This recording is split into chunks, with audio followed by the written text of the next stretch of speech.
The family man এর season 1 episode 6-এ আপনাদেরকে স্বাগতম। এই এপিসোডের শুরু হয় সিরিয়ায়। সেখানে মেজর সামির আর ফাইজানকে দেখা যায়। ফাইজান বলে, আল কাতিল নামে আমাদের কাছে একজন লোক আছে, খুবই ট্যালেন্টেড ও আইএসআইএস এর জন্য বোমা বানায়। ওর মতো ট্যালেন্টেড লোক এখানে থাকলে মারা যাবে। এর থেকে আপনার সাহায্য নিয়ে আমরা ওকে ইন্ডিয়ায় মিশনের জন্য পাঠাতে পারি। সামির সেই লোকটির সাথে দেখা করতে যায়। দেখা যায় লোকটি আর কেউ না, মুসা। দেয়ালে মুসার সবথেকে বড় ট্রফির পেপার কাটিং লাগানো আছে। 2016-তে ইস্তানবুলে কেমিক্যাল বম্ব অ্যাটাকে 270 জন মারা যায়। মুসার সিগনেচার হচ্ছে সে বম্ব অ্যাটাকে বিষাক্ত গ্যাস ব্যবহার করে।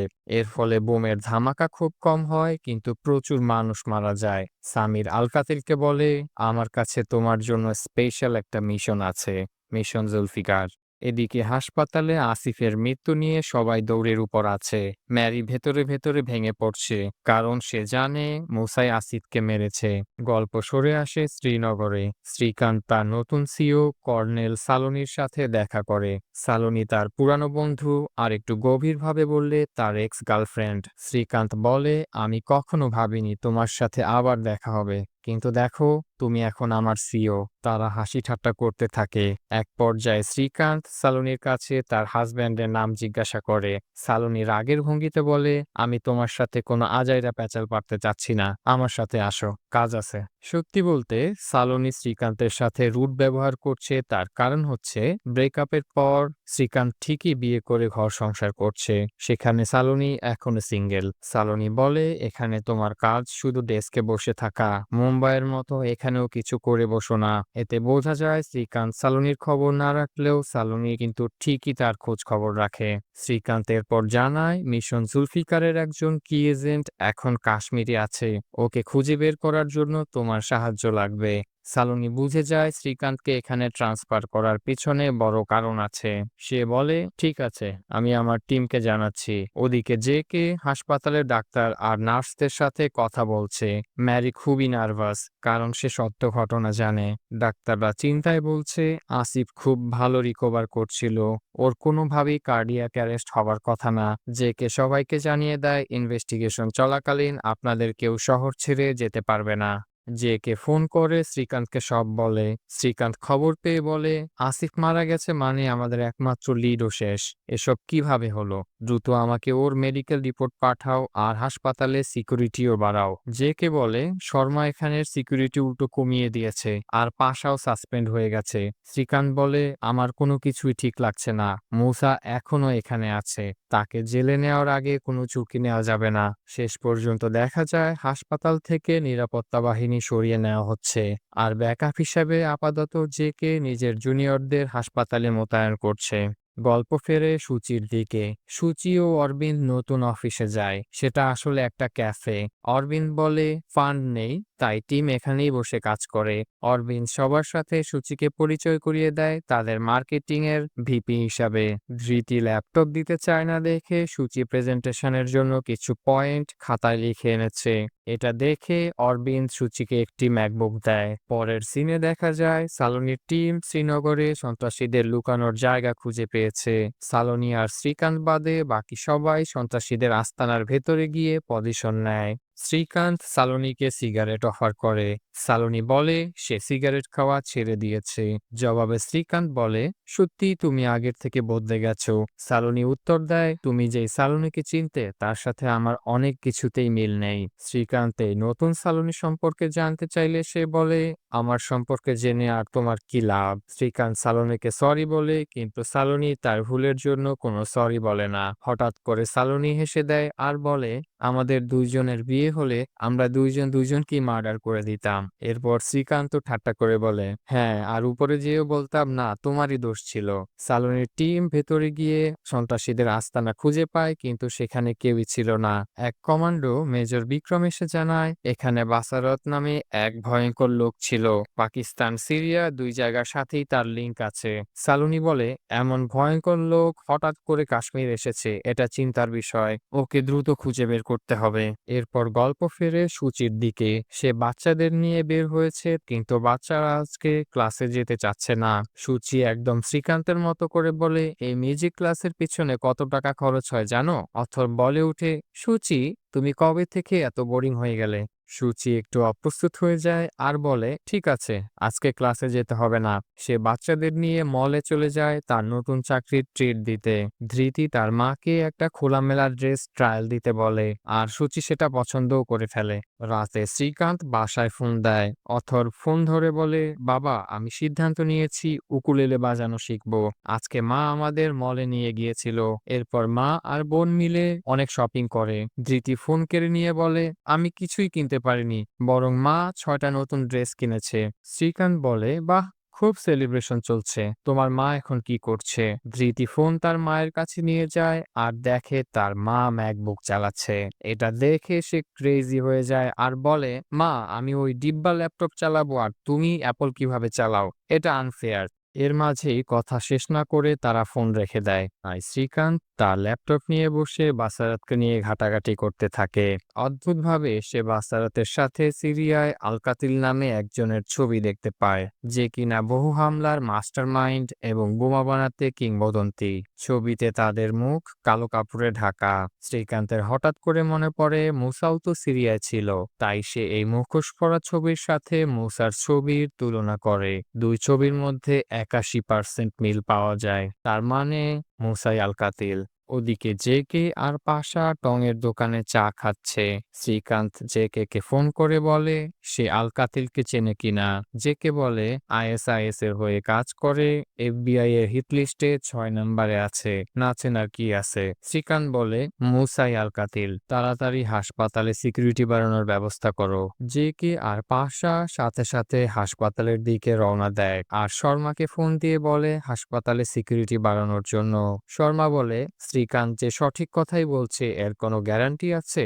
জেকে বলে, স্যার, আমি তো জাস্ট সিকিউরিটি বাড়ানোর কথা বলছি, যতক্ষণ না পর্যন্ত মুসাকে জেলে ট্রান্সফার করা হচ্ছে। শর্মা বলে, দেখি কি করা যায়। ওদিকে জেকের 3জন জুনিয়র অফিসারের মধ্যে 2জন বোর হয়ে বাইরে চলে যায় কফি সিগারেট খেতে।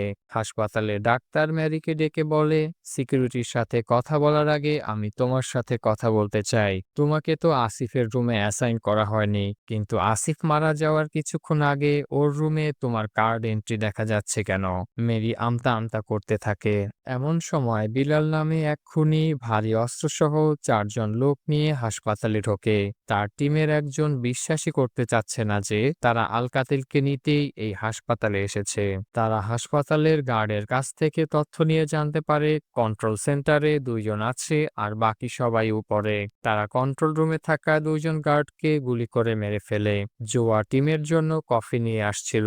পেছন থেকে বিলাল তার ওয়াকি টোয়াকির শব্দ শুনে তার পিছনে লাগে, কিন্তু জোয়ার টিমমেট জয়েশ আসার কারণে সে সরে যায়। জয়েশ বলে, আমি ওয়াশরুম থেকে আসছি। বিলাল ওয়াশরুমে গিয়ে জয়েশকে আক্রমণ করলে তাদের মধ্যে প্রচন্ড ধস্তাধস্তি হয়। এক পর্যায়ে বিলাল তাকে ছুরিকাঘাত করে মেরে ফেলে। এরপর পুরো হাসপাতালে গোলাগুলি শুরু হয়ে যায়। বিলাল আর তার টিম মুসাকে নিয়ে বের হয়ে যায়। মুসা সুযোগ পেয়ে পালানোর চেষ্টা করে, কিন্তু জোয়া ব্যাকআপ ডাকে। জেকে এবং পাশাও সে মুহূর্তে চলে আসে।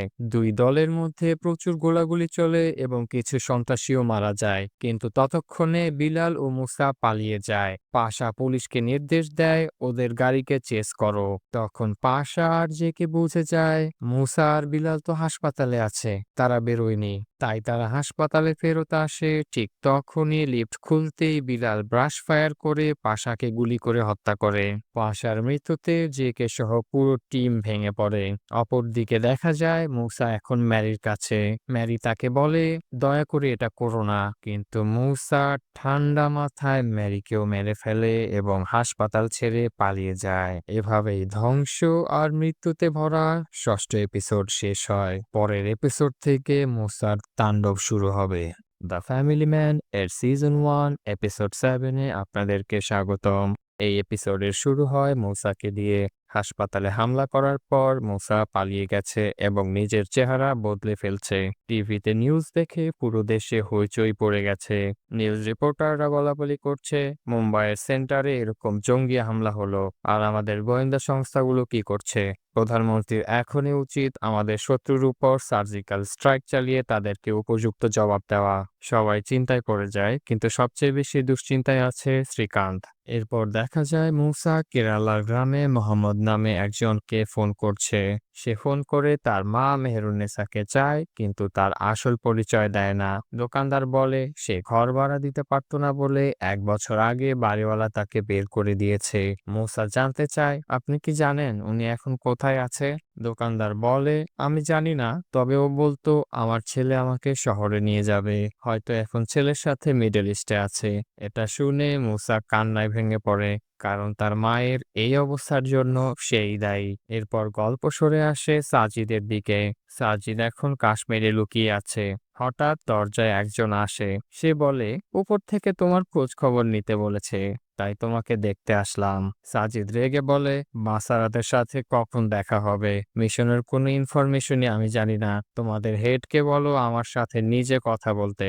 এই বলে সে লোকটাকে ঘর থেকে বের করে দেয়। পরের দৃশ্যে শ্রীকান্ত আর সালোনিকে দেখা যায়। পাশার মৃত্যুর কারণে শ্রীকান্ত খুবই ভেঙে পড়েছে। সে সালোনিকে বলে, আজ পর্যন্ত এত ডেডিকেটেড অফিসার আমি দেখিনি। ওর জীবনের একমাত্র লক্ষ্যই ছিল দেশের জন্য কাজ করা। আমি এভাবে বসে থাকতে পারি না। তাই সে শর্মাকে ফোন করে টাস্ক টিমে ফেরত আসার জন্য অনুরোধ করে। সে কাশ্মীর থেকে মিশন জুলফিকার নিয়ে যেসব ইনফরমেশন কালেক্ট করেছে সেসব নিয়েও শর্মাকে জানায়। শর্মা তাকে বলে, তোমাকে শুধু বসে থাকার নির্দেশ দেওয়া হয়েছে শ্রীকান্ত, তুমি এই কেসে নাক গলিও না। এরপর সে জেকে ফোন করে জিজ্ঞাসা করে তদন্ত কোথায় পৌঁছালো আর পাশার ফ্যামিলির কি খবর। জেকে বলে, টাস্ক টিমের উপর ইনকোয়ারি বসেছে, আমাদের কোনো আইডিয়াই নেই এসব কি হচ্ছে। আর পাশার বাবা তো ডিরেক্ট বলে দিয়েছে লাশের মুখও দেখবে না। শ্রীকান্ত বলে, মুসা তার মায়ের কথা বলেছিল, লোক লাগিয়ে দেখো ওর কথা সত্য কিনা। এরপর দৃশ্য বদলায় সূচির দিকে। অরবিন্দের মেয়ের শরীর খারাপ। সূচি এটা শুনে দৌড়ে যায় তার বাসায় আর সবার জন্য মজাদার খাবার বানায়। খাবার খেয়ে অরবিন্দের মেয়ে একটু সুস্থ হয়ে ওঠে। আসলে অরবিন্দ হচ্ছে সিঙ্গেল ফাদার, তাই কেয়ারের অভাবে তার মেয়ের এই অবস্থা। তারপর তারা দুজনে ল্যাপটপ নিয়ে সেখানেই কাজে বসে।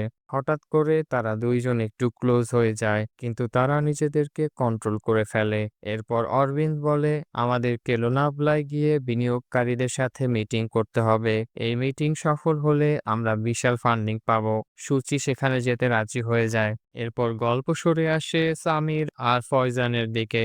সামির রেগে ফয়জানকে বলে, কাশ্মীরে যে ছেলে আছে সে খুবই বাড়াবাড়ি করছে আর মিশন নিয়ে অতিরিক্ত প্রশ্ন করে। মিশন করতে হলে তাকে অর্ডার মানতে হবে। ফয়জান বলে, আমি দেখছি। এরপর ফয়জান বাসারাতকে ফোন করে দ্রুত সাজিদের সাথে দেখা করতে বলে। আর্মি ইন্টেলিজেন্সের কাছে তথ্য এসেছে যে বাসারাত এখানে একটা গ্রামে বিয়ের প্রোগ্রামে আসছে। মেজর বিক্রম বলে, আমরা দূর থেকে বাসারাতের উপর নজর রাখবো, আরও বিয়ে শেষ করে বাইরে বের হলেই ওকে ধরে ফেলবো।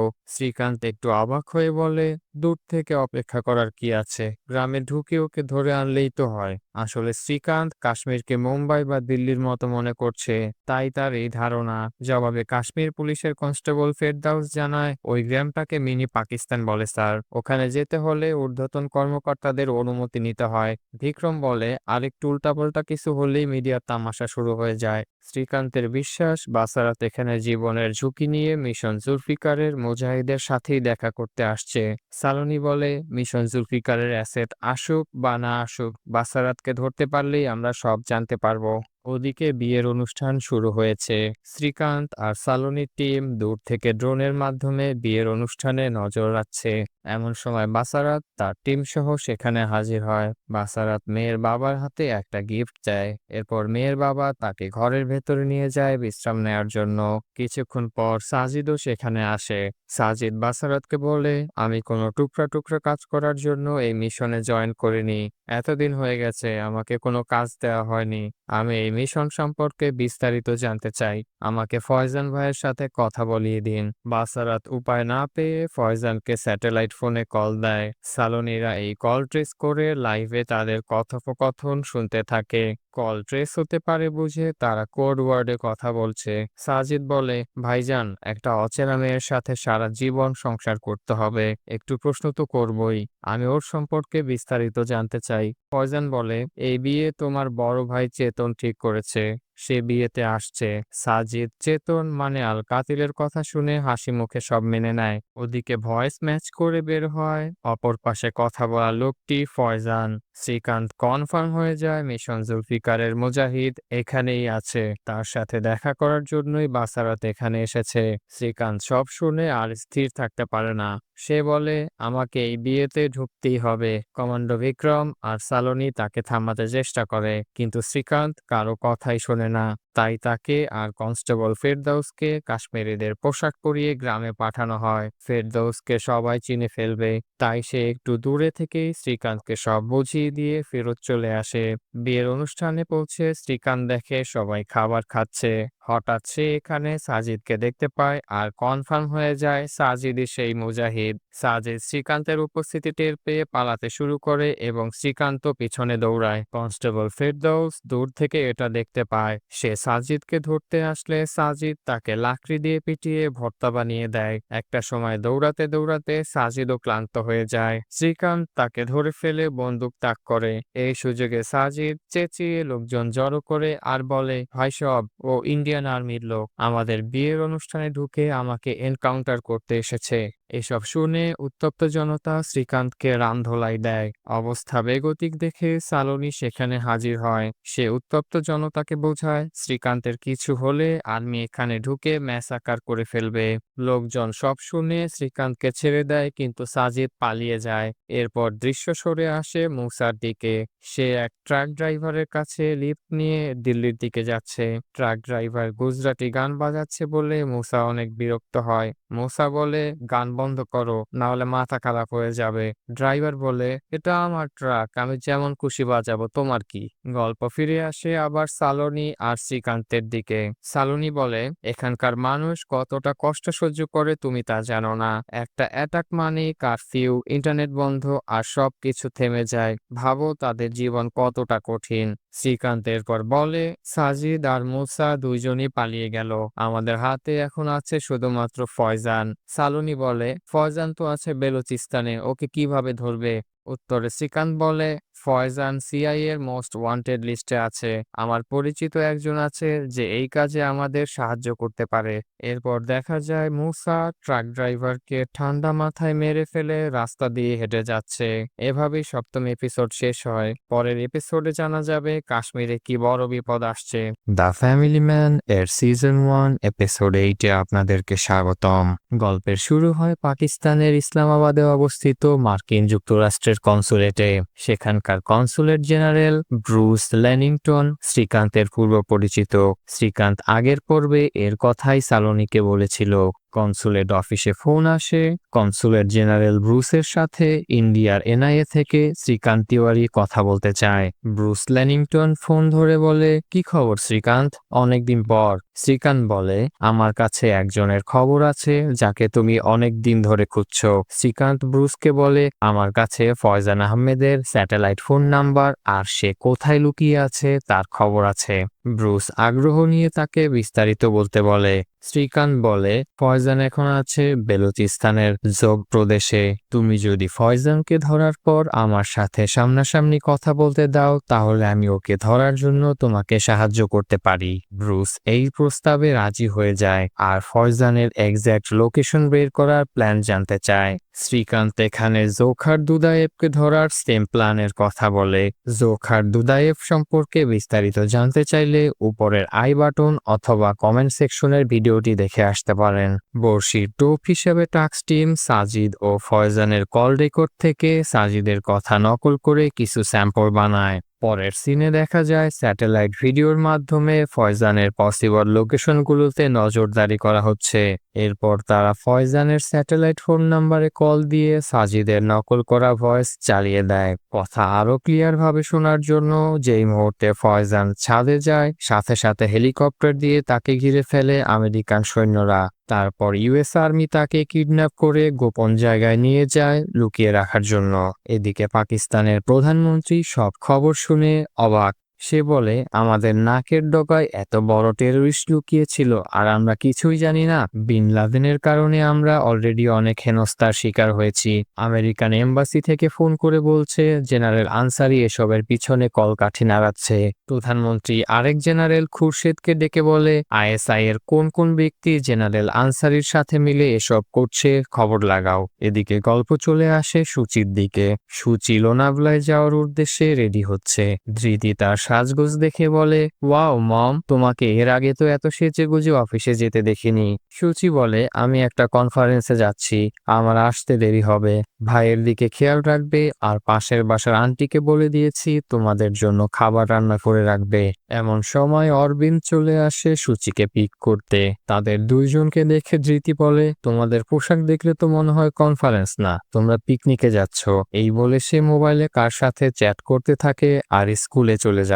ওদিকে শ্রীকান্ত আর কুলকার্নি ফোনে কথা বলছে। শ্রীকান্ত বলে, স্যার, মূসা আর সাজিদ দুইজনে পালিয়ে গেছে। এই দুইজনকেই ট্রেন করেছে আবার ফয়জান। এই সুযোগে যদি আমি ফয়জানকে জিজ্ঞাসাবাদ করে তথ্য বের করতে না পারি তাহলে দেশের ভয়াবহ ক্ষতি হয়ে যেতে পারে। আমাকে বেলুচিস্তানে যেতে দিয়ে ভুলের প্রায়শ্চিত্ত করতে দিন। কুলকার্নি বলে, অফিসিয়ালি তোমাকে এখন বেলুচিস্তানে পাঠানো সম্ভব না। শ্রীকান্ত আনঅফিসিয়ালি বেলুচিস্তানে যাওয়ার জন্য কুলকার্নির অনুমতি নিতে সক্ষম হয়। ওদিকে আনসারি আর সামিরের মধ্যে মিটিং চলছে।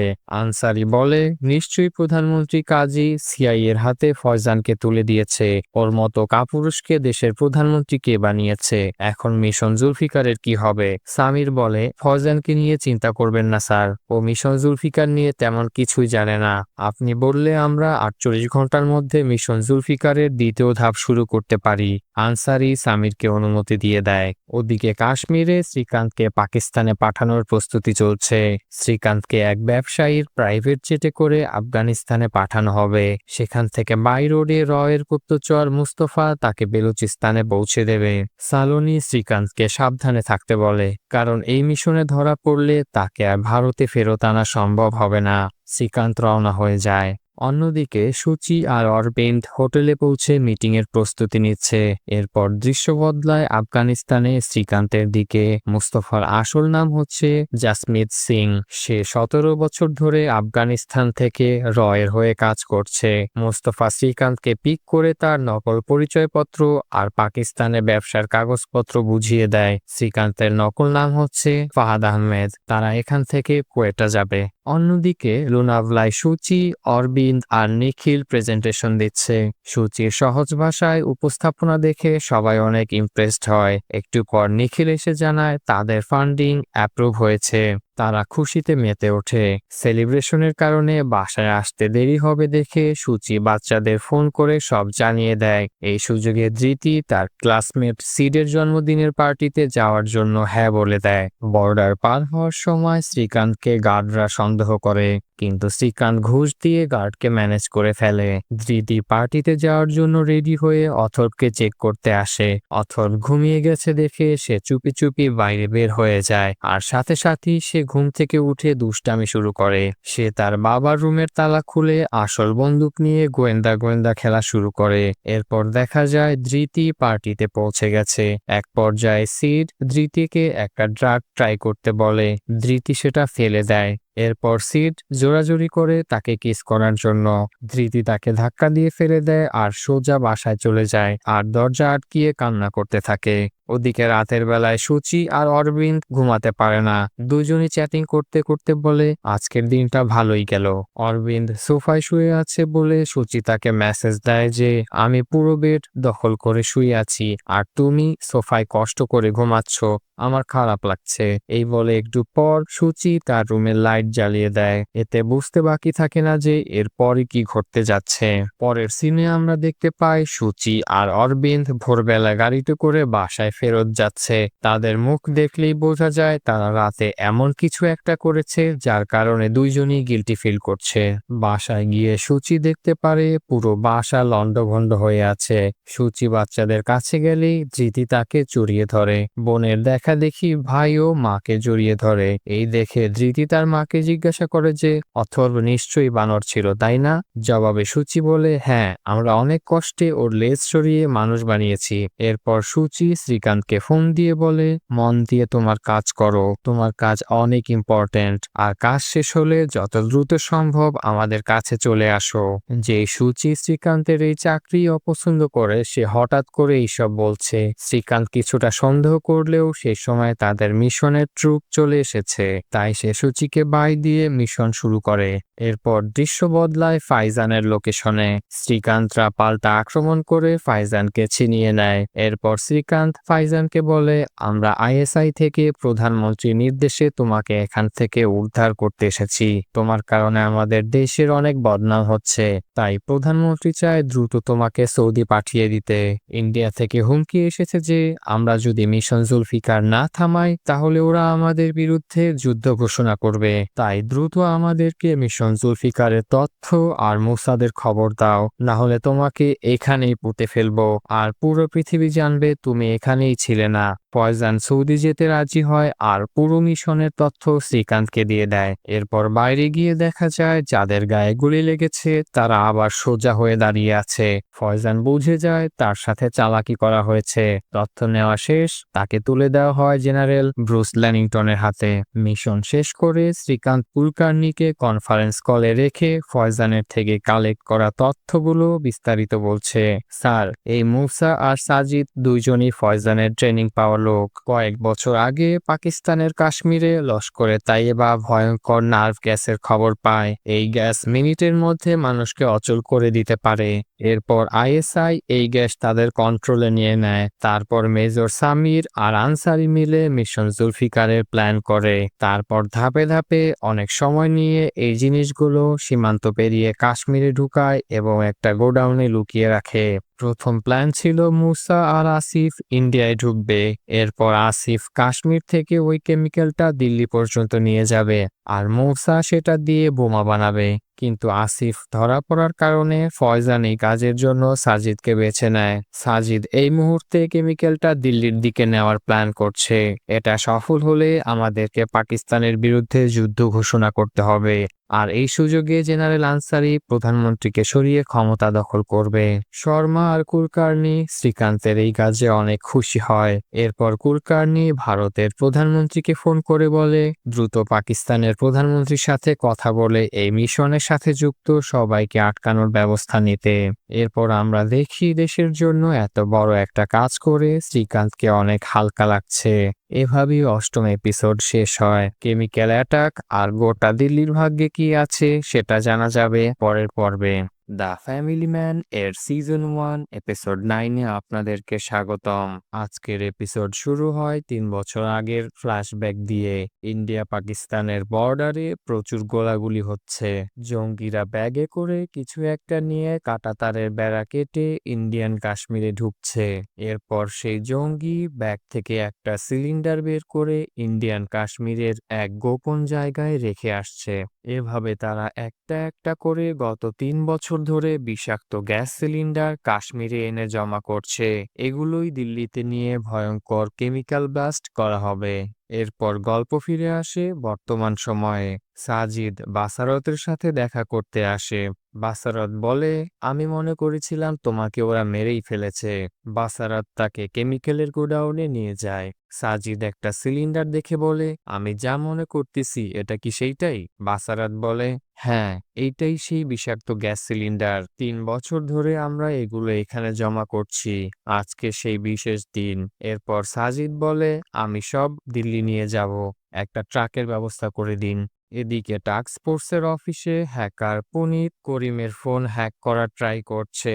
অবশেষে পুনিত করিমের ফোনে অ্যাক্সেস নিয়ে নেয়। ফোন চালু করার সাথে সাথে করিমের গার্লফ্রেন্ডের কাছে একটা মেসেজ চলে যায়। ভয়ে ভয়ে সে জেকের কাছে চলে যায়। জেকে তাকে বলে দ্রুত করিমের গার্লফ্রেন্ডের বাসায় পুলিশ অফিসার সিন্ডেকে পাঠাও। এই মেসেজের খবর যেন আর কেউ জানতে না পারে। এরপর গল্প ফেরে পাকিস্তানে। পাকিস্তানের প্রধানমন্ত্রী ভারতের প্রধানমন্ত্রীর ফোন পেয়ে সোজা চলে যায় জেনারেল আনসারির সাথে দেখা করতে। প্রধানমন্ত্রী বলে, আপনি মিশন জুলফিকারের সকল তথ্য আমাকে দেন, না হলে আপনার বিরুদ্ধে যে দুর্নীতির মামলা চলছে সেখানে রায় আপনার বিরুদ্ধে যাবে।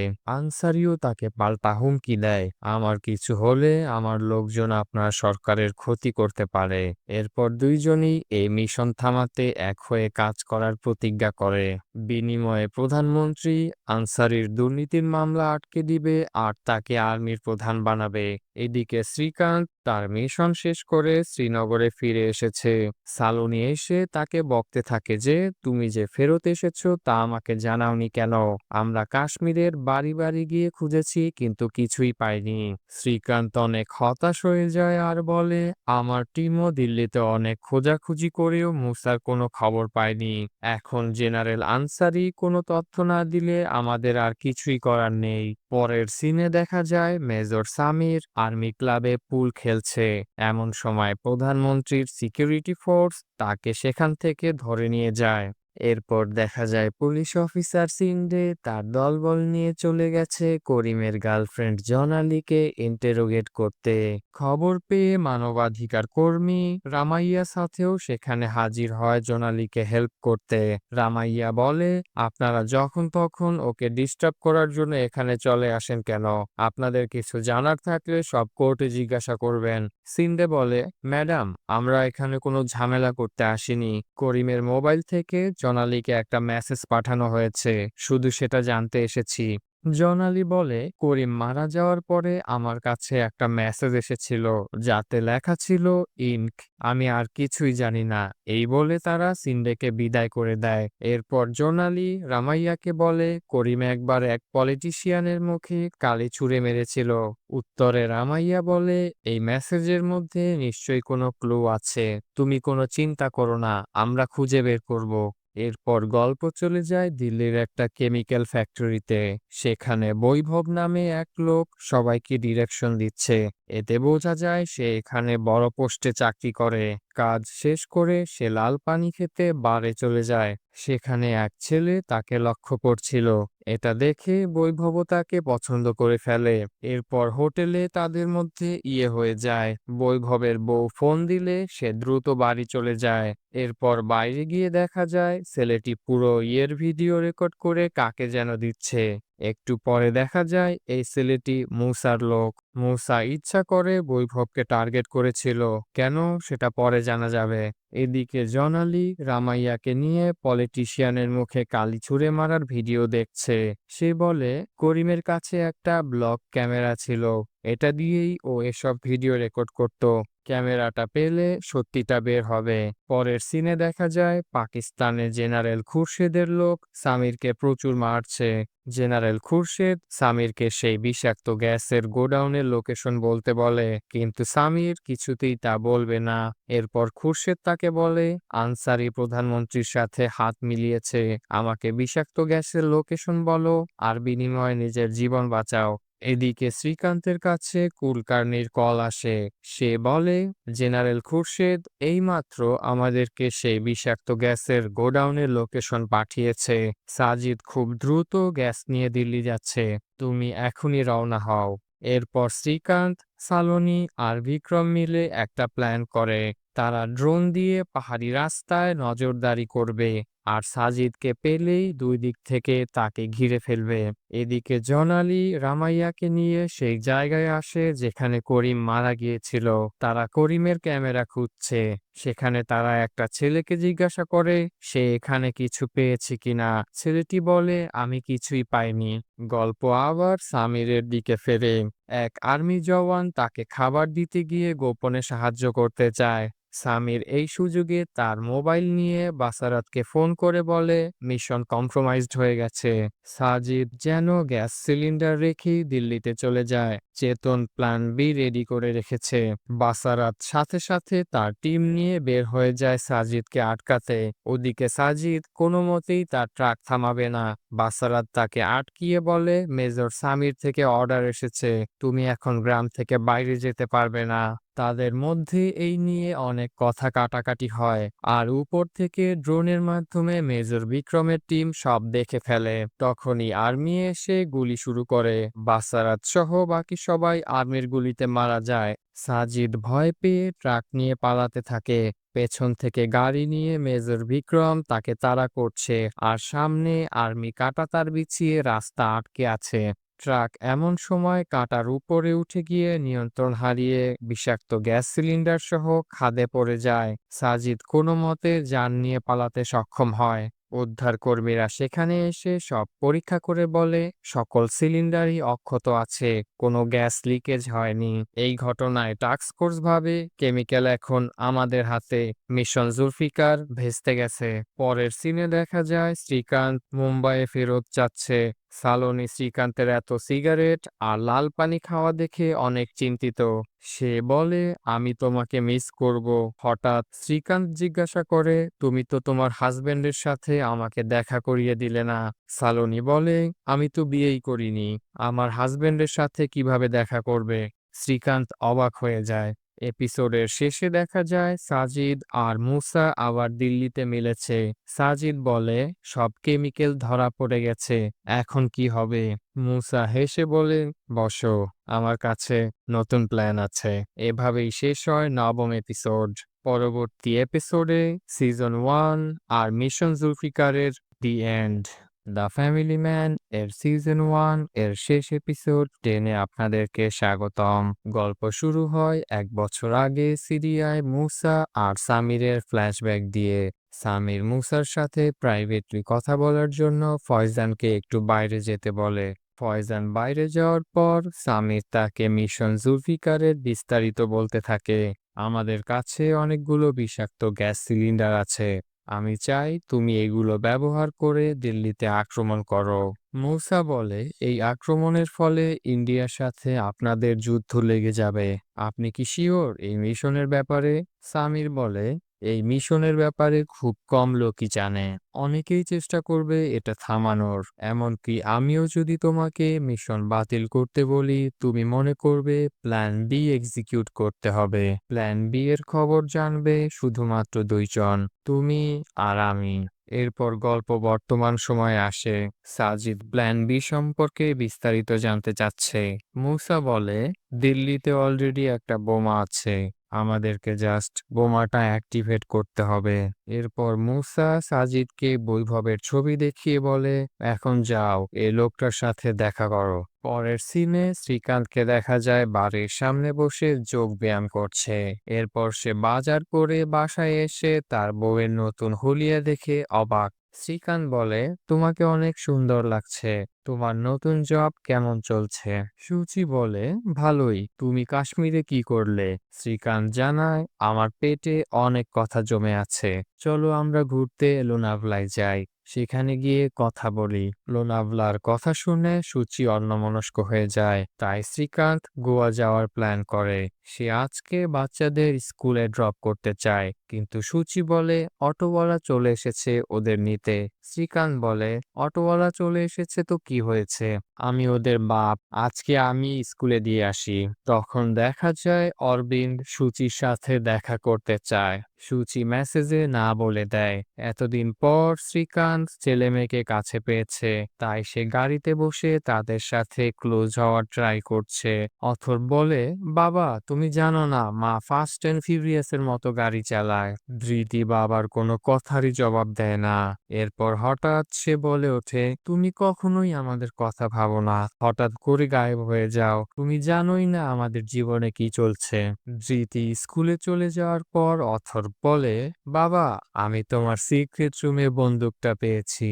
শ্রীকান্ত তার মুখ বন্ধ রাখার জন্য আইসক্রিম খাওয়ানোর কথা বলে, কিন্তু অথর বলে এইবার আইসক্রিমে হবে না, আমাকে আইফোন কিনে দিতে হবে, না হলে মাকে বলে দেব। এরপর জেকে আর শ্রীকান্তকে দেখা যায় ফুটপাতে দাঁড়িয়ে বাগা পাও খাচ্ছে। একজন পত্রিকায় তাদের বীরত্বের খবর পড়ছে, কিন্তু তারা হাসি ঠাট্টা করে বলে যে এগুলো সব বানানো ঘটনা।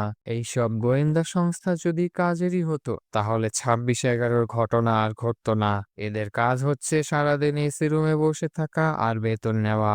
শ্রীকান্ত আর জেকে এসব শুনে মুচকি হাসি দেয় আর অফিসের দিকে রওনা দেয়। অফিসে আজকে বিশাল সেলিব্রেশন চলছে। তারা মিশন জুলফিকার আটকে দিয়ে লাখ লাখ মানুষের জীবন বাঁচিয়েছে। ঠিক সেই সময় শ্রীকান্তের মোবাইলে কুলকার্নির কল আসে।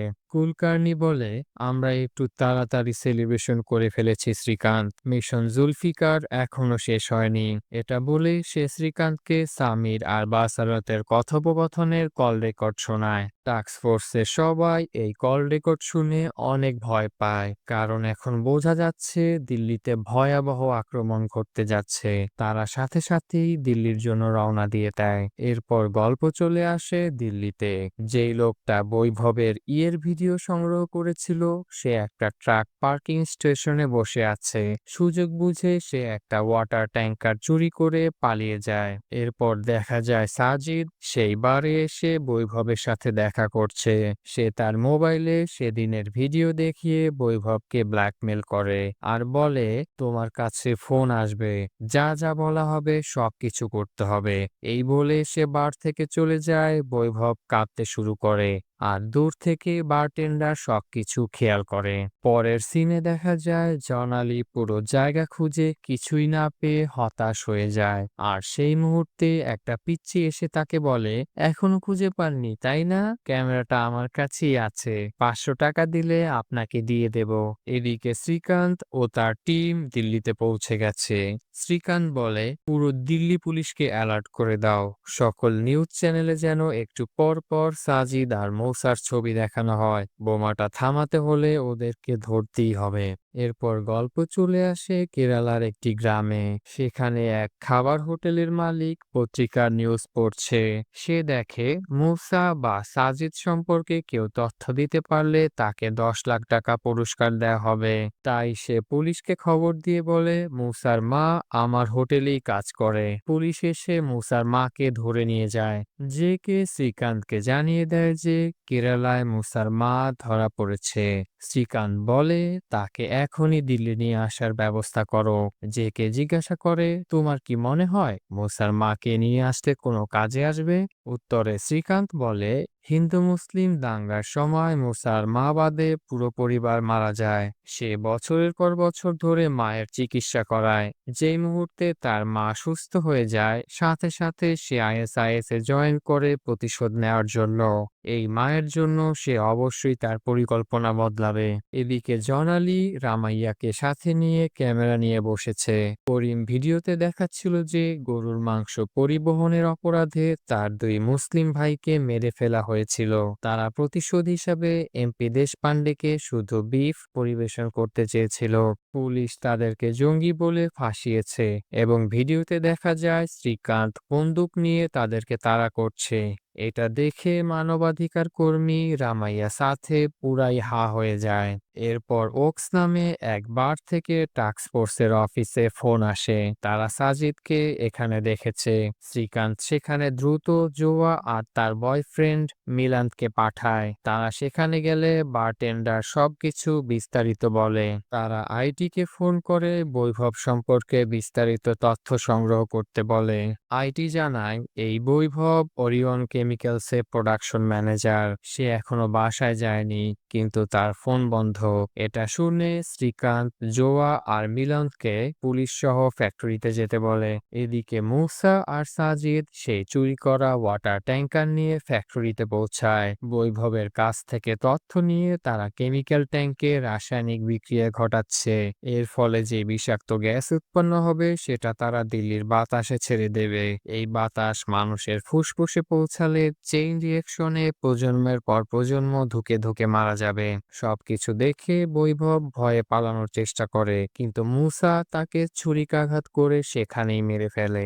এরপর দেখা যায় সিকিউরিটি গার্ডদের রুমে কিছু ইউনিফর্ম পরা লোকদের লাশ। তার মানে বাইরে যারা গার্ডে রয়েছে তারা মূসারই লোক। ততক্ষণে জোয়া আর মিলন পুলিশ সহ ফ্যাক্টরিতে পৌঁছে গেছে। ফ্যাক্টরি বন্ধ, তাই সিকিউরিটি গার্ড কোনোভাবেই তাদেরকে ভেতরে যেতে দিতে চায় না, কিন্তু তারা জোর করে ভেতরে ঢুকে পড়ে। জঙ্গিরা পিস্তল হাতে রেখে স্ট্যান্ড বাই থাকে, যে কোনো মুহূর্তে গোলাগুলি শুরু হয়ে যাবে এই আশঙ্কায়। মিলন্দ আর জোয়া কম্পিউটার রুম চেক করতে আসে। তারা দেখে সেখানে কেউই নেই, কিন্তু একটা কম্পিউটার অন করা। যাই হোক, এরপর শ্রীকান্ত ফোন করে তাদেরকে ফেরত আসতে বলে। তারা ফ্যাক্টরি থেকে বের হয়ে যায়।